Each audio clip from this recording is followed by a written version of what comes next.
Hi, I'm Nikki from Teaching Autism, and welcome to the Autism and Special Education Community Podcast. Are you an autism or special education professional? Are you a teacher or therapist looking for support and new ideas? You may even be a parent, family member, or carer. This podcast is perfect to help you find out more information, support, and get some of your questions answered. Hi, and welcome back to the Teaching Autism and Special Education Community Podcast. Today on the podcast, I am welcoming back Brandie Rosen. Brandie was on episode 11 of our podcast, and Brandie is an IEP specialist and coach. In episode 11, she spoke all about IEPs and how to run successful IEP meetings, and I really recommend heading back and listening to that episode first, just before you listen to this one. Today's episode, Brandie is talking all about creating and modifying IEP goals, and it's a really great episode that I can't wait for you to listen to. Before we start, I just wanted to remind you to head over to the show notes and make sure that you sign up for a 3-day free trial for our VIP membership, and you're going to get access to so many amazing resources that you can print out straight away and put into action in your classroom. Head over to the show notes, click the link, find out more, sign up to that 3-day free trial, because you are going to have access to so many resources for free. Without further ado, let me introduce Brandie Rosen for today's podcast episode. Hi, Brandie, and welcome back to the Teaching Autism and Special Education Community Podcast. I am so excited to have you back today. Could you give a little introduction to who you are for our listeners, please? Absolutely, and thanks for having me. My name's Brandie Rosen. I am a special ed consultant, and I provide support for parents to help them navigate the special ed system, but I also provide training and coaching for both general ed and special ed teachers in all areas, primarily classroom management and IEPs. Thank you so much. And you were actually on episode 11 of this podcast where you shared all your best IEP tips and help for teachers and parents. And that was such a great episode. Thank you. It was fun. It was a good conversation. It was. And I'm so excited to have you back today where we're going to be talking all about creating and modifying IEP goals. Absolutely. So just in case anyone's listening, maybe it's their first time and they haven't listened to the previous episode before, would you just give a really brief introduction about what IEPs are? Absolutely. IEPs are documents that are created by school-based teams to meet the needs of students who are eligible for special education in one of the 13 areas that they can be found eligible. And they're really an educational guide or a plan for each individual student to focus on what areas they're struggling with or have deficits in, and then come up with a systematic plan to help move that child forward based on their own strengths and weaknesses. I know that IEPs can be really confusing for parents and teachers, so that was a really helpful description you gave there. Thank you, Brandie. Sure. So today we are going to be talking about creating and modifying IEP goals. Now, would you mind just explaining why and how they can be created? Well, federal law requires that IEP goals have certain pieces to the goal, and they do require a lot of similarities. So the thing about an IEP goal is that it shouldn't be based on the school or the program. It should be based primarily, really only on a student need, because the way that the IEP is designed is it's kind of a connect the dots. So the first thing that you do is you assess and you find their current levels, and then you develop goals based on those current levels, and then you move into accommodations and services based on the goals. So goals drive placement and services. So the goals should really be very specific to that student. They shouldn't be, eligibility specific or disability specific. They really should be based on what that student needs. So, the team comes together to figure that out. That was perfect. And I know that you have actually put together a really great IEP goal developer that just makes it seem so much easier and less stressful to create those IEP goals. Would you mind sharing just a little bit about that today? And then I'll link to it in our show notes as well. Sure. Yeah, I think that people can get overwhelmed because, we all like structure and we all like kind of things to be outlined for us. And when we sit down to write goals, it can be overwhelming because there can be so much that a student needs and you're not quite sure where to go. So I just put together a little outline to make sure that all the legal components of a goal are covered. So the things that have to be in an IEP goal are the date, the setting, the target skill, and data, and which speaks to how you're going to measure if that goal is being met. And so if you really move through the IEP goals and then come back to make sure that you've covered all of those areas, then you've written a legally compliant goal. It doesn't mean it doesn't necessarily mean that has all the information that you need, but it does mean that you've hit all the important pieces. And it just helps people to kind of think through the process. When I'm training teachers, I'll say, so you want to think through, when is this going to be? When is the goal need to be completed by? Where do you want the student doing it? What is the skill that you want them working on? And then how are you going to measure that they've either met or not met that goal? So if you keep kind of coming back to that structure, it helps to make sure that you've met the components of the IEP goal. Definitely. I think having a system in place that you can refer back to, and that little sheet that you've shared with me, that's the perfect visual just to make sure you're staying on track and not sort of making things overly difficult for yourself. Right. Just going back to those basics, really, isn't it? Just to stay on track with them. That's a really great point, is that I think sometimes we do make it overly difficult in that we put a lot of things in each goal, or we, try and do kind of acrobats around writing the goal. But really it should be pretty simple, because you want to make sure that the targeted goal is very clear, and that whoever's reading the goal is able to know what it is that student's working on. I always encourage people to, especially new teachers, to give the goal to somebody that doesn't know the child at all and ask them, what do you think I'm asking this student to work on?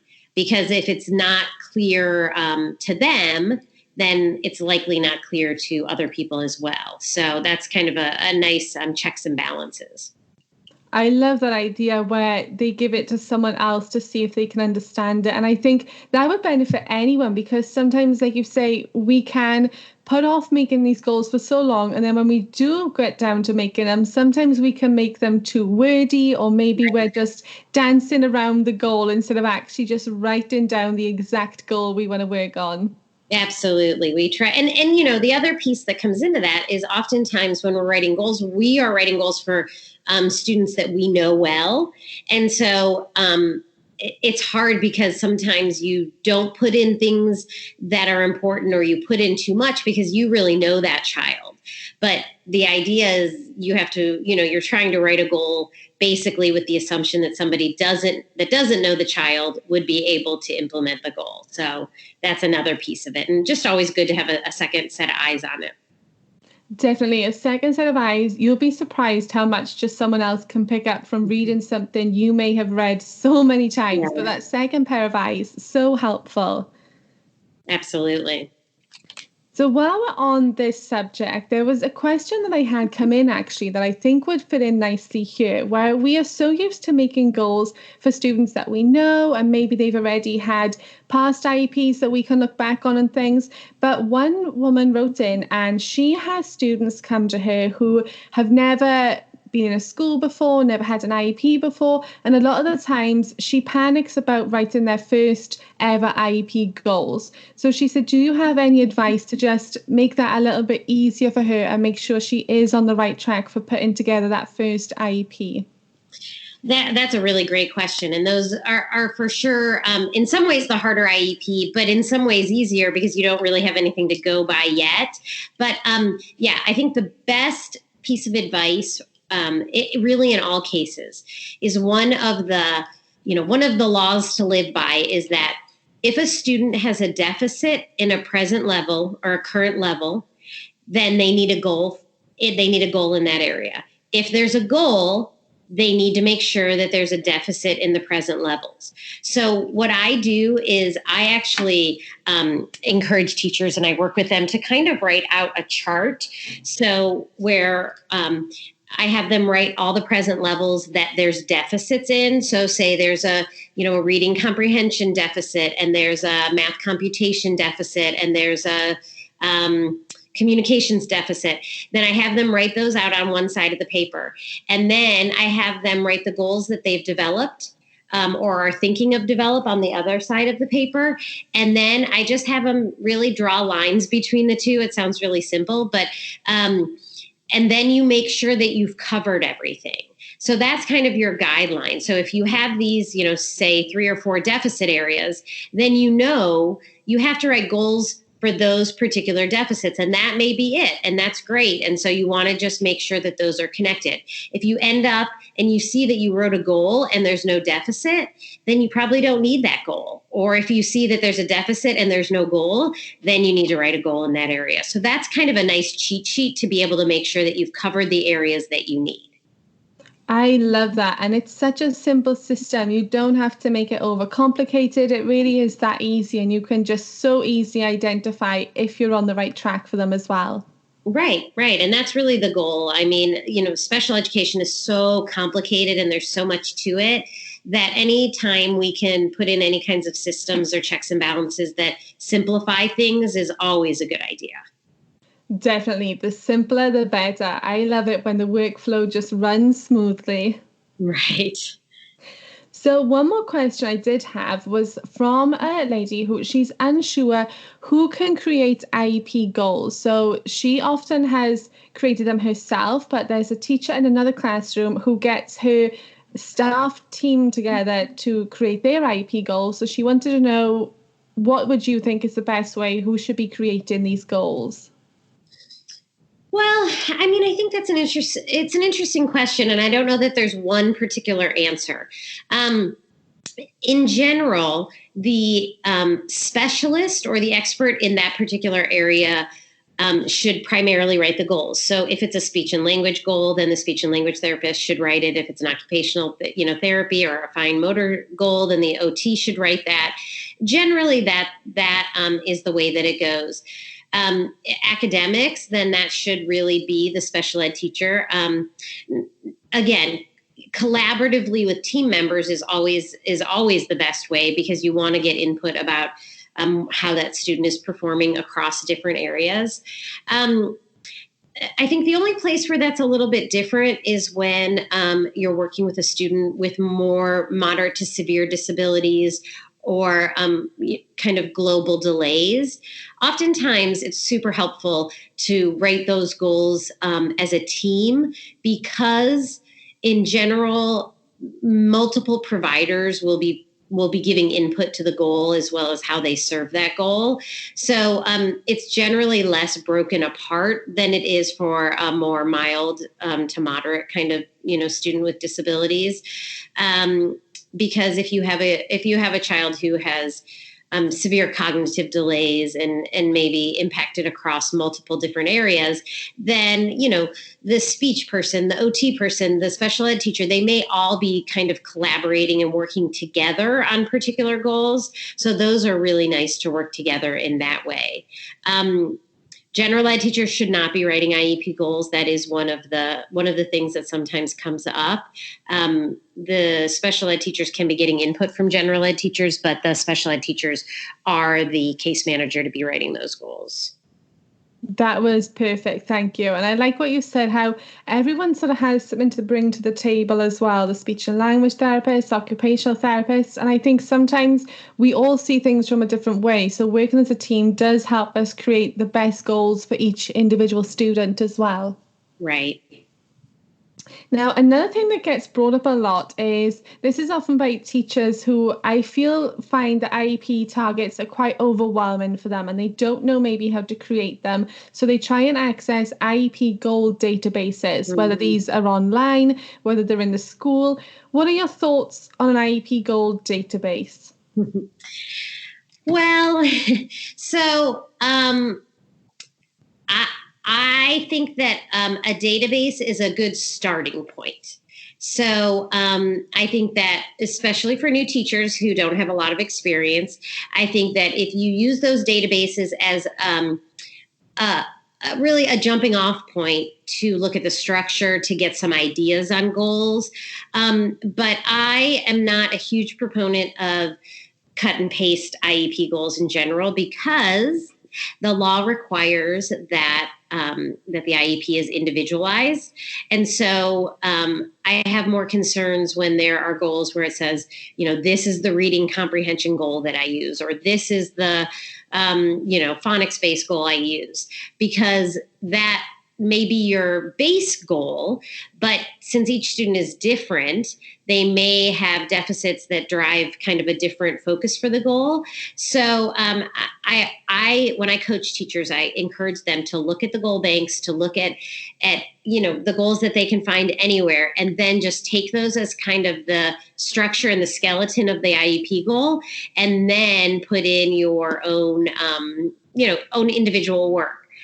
Having said that, I also think it's wonderful for teachers to keep the goals that they've written over time, either on the computer or in a file, and so that they have somewhere to start, because you don't have to recreate from nothing every single time. I think you can use the structure of goals that you've used in the past, but I just always encourage teachers to be really careful about using the same exact goal. Like if you have students and you can look back over multiple IEPs and you see that 9 of your 10 students have the same goals, then that would be something that I would encourage teachers to look at and really make sure that they're individualizing those goals. Yes, that was perfect. Thank you so much for that. Like you say, the databases can be helpful, but we used to treat them kind of like a Pinterest catalog where you go there to sort of get like the starting point, and then you take away from that and put your own sort of creative touch on it as if you were looking at a Pinterest point of view. So really making them individual, but just getting that starting point, which sometimes that's what we're stuck on. We're stuck on the starting point. And Absolutely. once you have that starting point, all of a sudden it just flows because you know where to start from. Right. And I love that. I love that kind of analogy, using the Pinterest, because we use that so much now that's a great way to think about that. Definitely. I don't know if anyone else is like me, but I'll go to Pinterest for, craft activities or cooking things, and then I'll look at an idea, and then I know I can tweak that to suit my students. So you're just using it as a sort of bread and butter base to make something more exciting and more personalized. Absolutely. So moving forward with these goals, once we have these goals set and we've got them created for our students, what do you think is the best way for us to assess these goals to make sure they are right for each individual student? Well, I think that's probably in most cases our weakest areas, is that assessment, that ongoing assessment piece. And, that's because the reality is that we're very busy and there's so much going on. It's hard to keep up with that. But I think that the most helpful piece about assessing goals, it really comes as you're creating the goal. Because when you're putting the measurement piece into the goal, how that goal is going to be measured, I always encourage teachers to think about that from a place of what they feel like they could, what they feel like they could do easily. So just for an example, when you write a goal, some people like to say 2 out of 3 opportunities. Some people like to say 80% accuracy. People have different preferences, and the goals call for different things. But I encourage teachers to use a measurement system that is easier for them. I jokingly say math is not my strong suit. And so I like percentages because percentages are easier for me. And so I use a lot of percentage in my measurement goal because then I know how to collect data easily with those percentages. And then as soon as the IEP is signed, I encourage teachers to have a very, very simple data collection system, just where the goals are written out and then they set a data collection timing. And it doesn't need to be every single day. It shouldn't be every single day, but maybe you set it for, every 2 or 3 weeks. When you're working with that student, you have your data collection sheet and you're just doing like a check or a minus, or you're just doing a percent to note where they are on that particular goal. Because though it takes a little bit of work up front, it saves so much time when we get to those reporting periods, which can be so overwhelming because all of a sudden you have, 7 to 25 kids where you have to collect data, and that can be a lot. But if you're doing it all along, it's just done for you. All you have to do is sit down, add up those numbers, and you're ready to go. So I encourage teachers to think about that data collection system as a part of creating the IEP. So when they're figuring out their timing of writing the IEP, that the data collection sheet goes into that timing, so it's just done. And then once you create a sheet that is comfortable for you and easy for you, then you've got it. And all you have to do is plug in the new information for each IEP goal. That was perfect. And I love the idea of that ongoing data collection every week as well. Because like you say, that can become overwhelming very fast if you haven't got a system in place. But it's so much easier, I find, to do it ongoing. I know, like you say, it does take a little bit of work up front. But we used to find once we got into the routine of it, it made life so much easier then. Right. And really, you use the same sheets over and over, whatever you find that works for you. So it's almost done for you. And then you just have to plug in, once the IEP is completed, you just plug in those new goals. And then it also allows for other people to be able to take data if that is called for based on the IEP. So if you have additional adults, they can take data. If perhaps it's in a general ed classroom and it's something that the general ed teacher can help with. There's a lot of different options once it's set up. Definitely. And I think that's the key for why we should keep it simple, because we want to make sure everyone can understand what we're asking of them to collect data. None of this fancy stuff that people have got to try and decipher and sit down and work out. Right. And it doesn't even give you anything more. Sometimes people love those fancy sheets, but it doesn't end up giving you any more information. It just maybe gives you a headache in the end. Definitely. I think keeping it simple is key. And I liked where you touched on the measuring and the percentage that you use, or the 2 out of 3 times, 2 out of 4 times, because we actually had a question sent in from a teacher and she was asking about creating IEP goals and she wasn't sure how to always be judging the measurement. So her question was, how do you know what measurement percentages to use for different goals? Because some goals she feels like should have 100% and then some goals like 80%. How would you decipher those? That's a great question. One of the most important things to look at when you're determining that goal is where their present levels are. So you're looking at the baseline, which is where they're currently working right now. And then, unfortunately, the only answer is what's reasonable within a year. And I know that that's not a very concrete answer. But if you have a student who is displaying the skill, say 20% of the time, then to jump to 90% accuracy or something like that may be too big of a jump. And we want to always remember that in general, a student that doesn't have a disability can make a year's growth in a year. That's sort of our general measurement. And so we want to be careful about when we write the goal that it's reasonable in the growth. So sometimes what you need to do, so if you have a student who's displaying the skill, say 5% of the time, then that may be a skill that needs to be broken up into smaller skills so that they can master those smaller skills to be able to get to a higher percentage.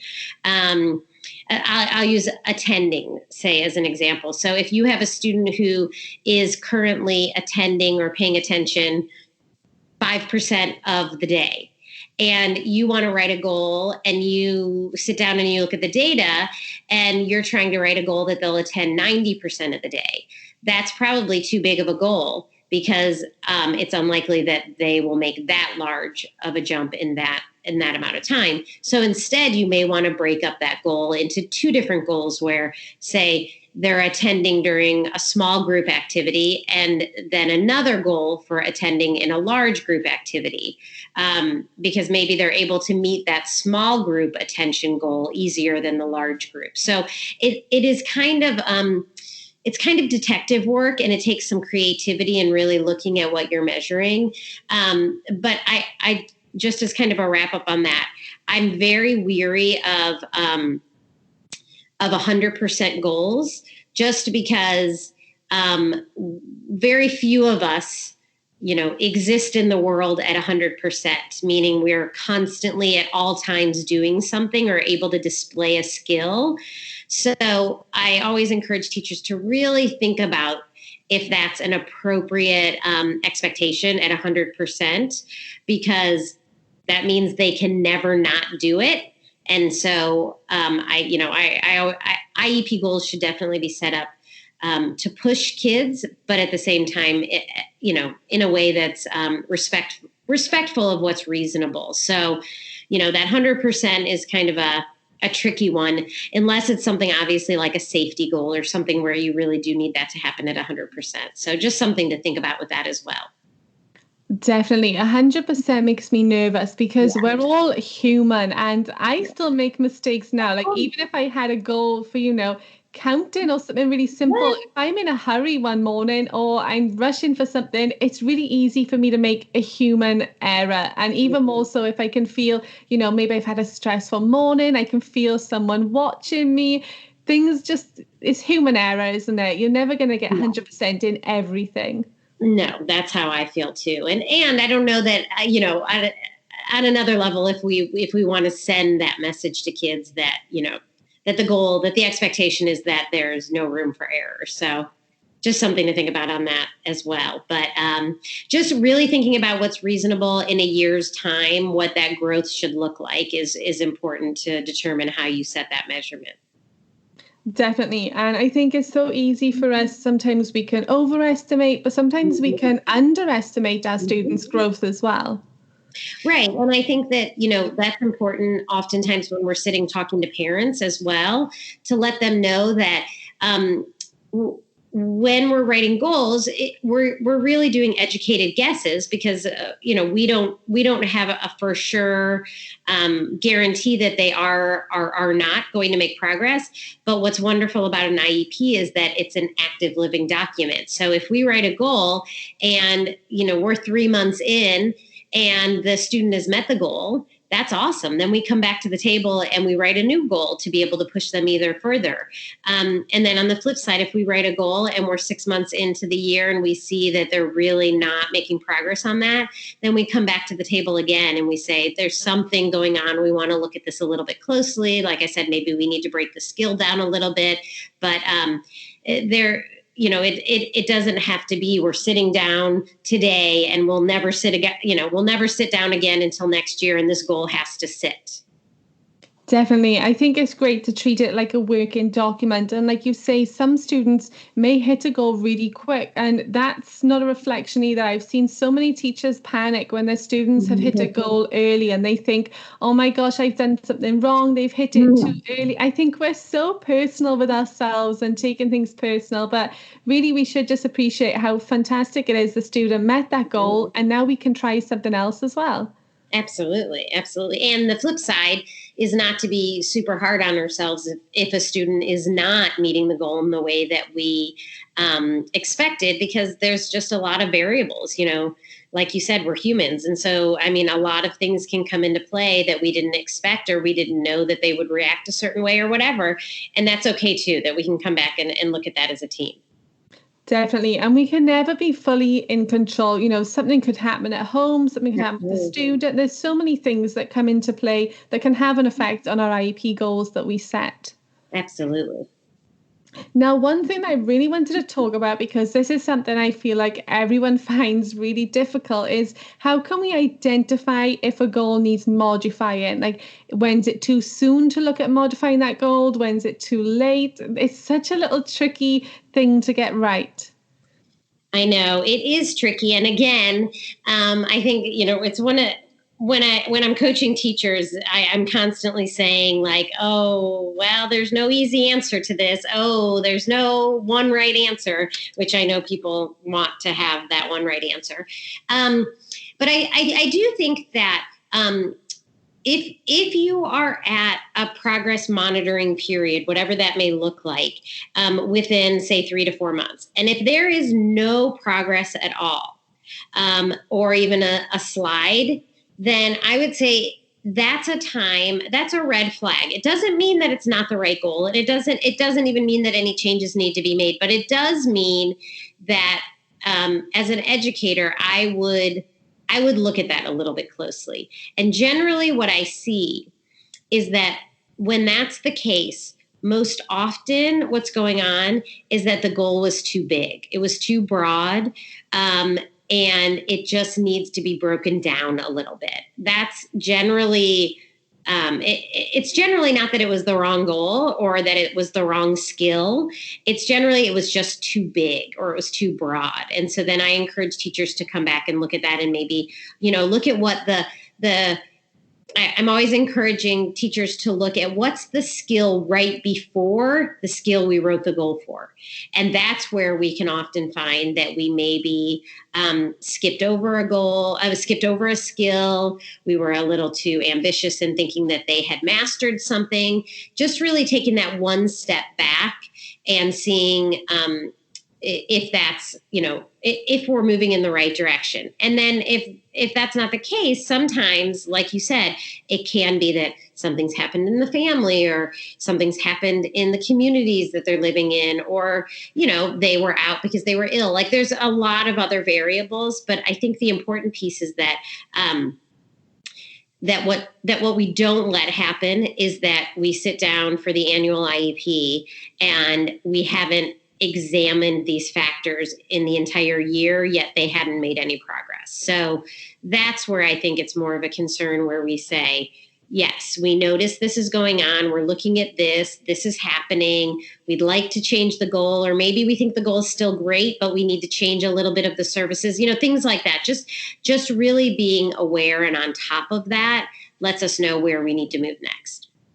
Yes, and I think that's where it's so important that we do have those good relationships and communications with our students' families, so that we know what's going on, and then we can really take a look at things from a bigger perspective and see why maybe something's not being achieved like we thought it was. Right. And I think teachers often are very nervous about that. They will say, well, we're going to be in trouble if they don't meet the goals. And that's not the case. And the law does not say that students need to meet goals to show progress, which is interesting, actually. But it does say that they need to help facilitate progress towards receiving FAPE.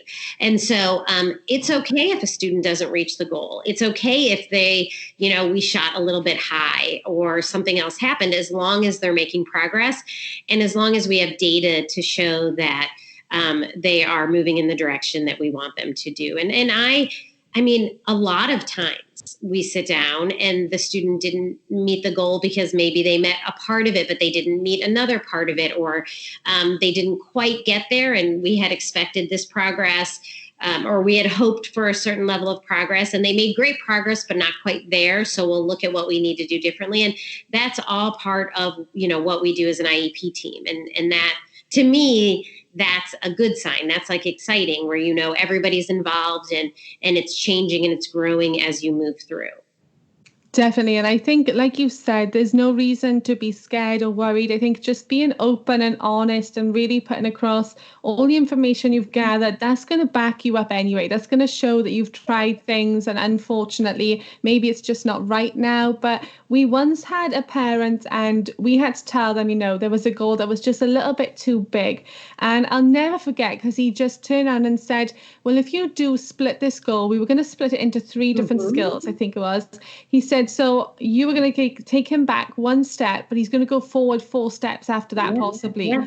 And that was just a great way to look at it. He was like, he's not going back and never coming forward again. He just needs to go back a second so he can go forward even further than before.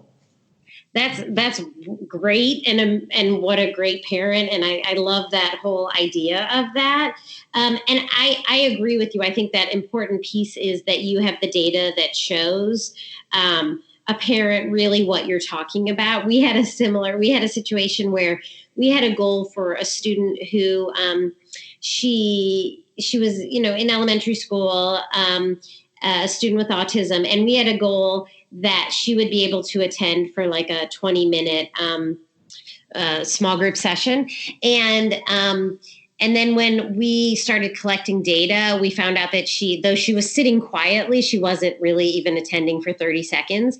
And so when we went back, I said, I worked with a teacher and I said, we need to change that goal. It needs to be, you want to look at attending for a much shorter amount of time. And they were very nervous to tell that to the parents. And we were able to explain to them that we want to make her attending meaningful and not just that she looks like she's attending, but that she actually is. And the parent was able to understand that as well. Like, oh, so we're going to take a step back so we can really focus on the real skills she needs. And then we'll be able to push forward for the length of time. So that was a great conversation. Definitely. And it's just so great when you can show the parents and the families and anyone in the IEP meeting really all that evidence, because then you don't feel like so alone. I think we worry about being on our own and worry about everyone judging us, but the data speaks for itself. So we can just present that, and it's just so much easier for us once we have all that to share. Oh, it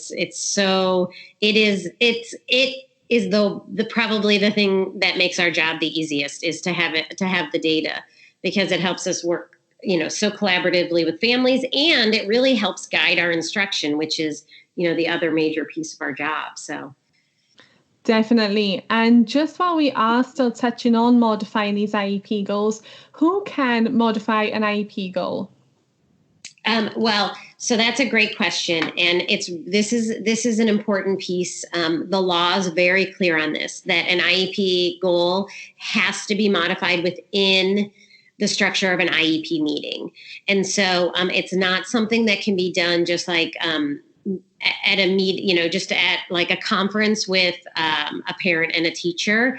The team needs to be together as an IEP, and that's where you can then change goals. Doing that outside of the IEP it can be a real problem. And one of the important things to remember for new teachers especially is that idea that any change in an IEP needs to be done within the setting of the IEP, and a parent needs to sign that they were a part of that, or however, your state documents that. So that everybody that's involved can be a part of that decision making. So any change to the IEP needs to be held within an IEP meeting. Definitely. And that's nothing personal. It's the best for the child or the student that we're talking about, to make sure everyone's in agreement as well. Right. Absolutely. And that everybody's expertise goes into making those decisions. Definitely. And I know you shared some amazing tips for how to run a really successful and positive IEP meeting back with us on episode 11. And you've also shared, that I'm so excited to share with my followers, your IEP agenda. And that just looks amazing. Do you want to explain really quickly what that is? Sure. It's really what I have found for both teachers and parents is that when they have something visual, because most of us do well with a visual guide of what is being covered in the IEP, it helps them to relax into the process. Because I think when people don't know what's coming up, they have anxiety about that, and they're not able to be fully present as part of the team. And so I think for teachers, it's really helpful. It just goes through all the required pieces of the IEP, and it goes through the order of how things are done.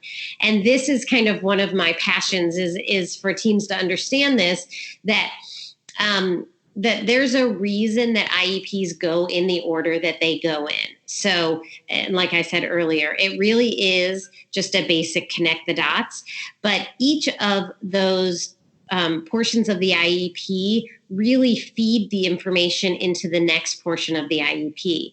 And so it's very important that we look at present levels first, because that's where a student's currently performing. And then we move into the goals that we need that information from the present levels to develop the goals. We then need those goals to develop services and placement, because those goals tell us then what we need to do to help the student meet those. So I think that when people have an agenda in front of them, they both have that structure and it allows them to kind of let go a little bit of that anxiety of like, when do I get to talk about the thing I want to talk about? And they're able to just see when we're going to get to that part. Definitely. And that helps to avoid maybe some awkward feelings as well in the meeting, where maybe the family want to rush ahead, the teacher's too nervous to say, can you just hold on 2 minutes? That agenda makes things so much easier, and the meeting's going to run so much smoother as well. That's exactly right. And I like that point that you bring up, because it is sometimes hard for teachers to have a request from a parent, like, I just want to get to services. And it's hard for them to be able to explain, well, we'll get there, I promise. But when you have that in front of them, you can say, oh, absolutely, we will definitely talk about that. And one of the things about the form that I created is I left blanks for notes along the way. And so I always encourage the teachers I work with, as well as the parents that I work with, to jot down questions or thoughts that they have for a certain area of the IEP if we're not at that area yet. And that will happen so often, where somebody will come up with somebody will say something, and then they're like, oh, that reminds me, I want to talk about speech services. And you can say, absolutely, jot that down in the services area, and we'll get to that as soon as we get there. So that you're not dismissing what anybody needs to talk about, but we're just going to do it in the proper time and order. Yes, and that's great, because it reminds you as well, because you'll have a longer meeting than normal, maybe you're talking about more things, and it's easy to forget things then. And there's nothing worse than maybe either a teacher going back to class, the family going home, and then realizing, oh no, we didn't talk about that thing that we really wanted to. I mean, that's just human nature, right? Like, that's all of us, where especially when, as much as we do everything we can to make IEP meetings not stressful and not anxiety provoking, they often are for everyone involved. And I don't think, that's just human nature. We forget, we're not thinking about it. We get nervous, we forget to say something. And then you're like, oh no, we forgot that, or we didn't cover that, or, I really wanted to make that point, or any of that. And then we forget. So this is a great way to keep track of that. Definitely. And especially with those note sections that you've provided, that's just so easy then to sit at the end of the meeting and just go, okay, let's flick through, make sure we've covered all the notes just in case we've forgotten anything. And the parents and families and the teacher yourself, you will all appreciate those notes. Absolutely. And I think that's really a great point, is that it's really important as the school team, that if parents bring up concerns or questions, that we get back to those, and that we don't forget to cover it, because that's an important piece of the IEP. But if we don't write those down, it is pretty tricky to keep track of everything we have. And so at the end, I always encourage teachers to go back and look at any of the notes that you wrote down, or any questions parents had. And I will often say to the parents, did we cover all your questions? Did we get everything covered? So that everybody leaves feeling like they were heard and that their needs were met as much as possible. Yes, I love that, because it's really a team effort that we are providing these best goals and information and services for our students, because we all just want the best for them, really, at the end of the day. The teachers, the families, we're all in this just for our children. Of course, absolutely. And I know you have a new teacher Instagram. Well, I don't know if it's new. I think it's new since we last spoke, where you're sharing different tips and ideas for teachers about IEPs. And I believe that's at teachers_love_learning. Yes. And yeah, absolutely. And so there's information that comes through that, things that links to different resources, and then you can always find that as well through my website on the resources and blog page. I add to that pretty regularly. So I just created a new resource for teachers. It's a classroom management toolkit that you can get off my website as well. And that's a very comprehensive kind of resource for students or for teachers to help them manage the behaviors in their classroom and set up systems that really help them work. So that's a fun new addition for resources on my site as well. That sounds amazing. And I know your website is brandierosenconsulting.com, which I'll put in the show notes. And you do offer courses and coaching as well for teachers about IEPs. Yes, absolutely, I do. Perfect. So I will link all those in the show notes. If there's one thing that you would want teachers listen to this today to take away about creating and modifying IEP goals, what would that be for you? I think that overall, I think the most important piece is that IEP goals should be individualized for a student, and they should be based on real data of some kind. I think that we oftentimes will think that we can write a goal just based on knowing the student, but that it always is better to really get that data to make sure that we're right on, because sometimes we are not exactly the best reporters because we know our students and we're so close with them. And so I think really looking at that data driving goals, and that we take the time to individualize those goals to make sure that, at the end of an IEP, we can look back and we can say, wow, this is the student that I teach. This really is addressing those needs in a meaningful way.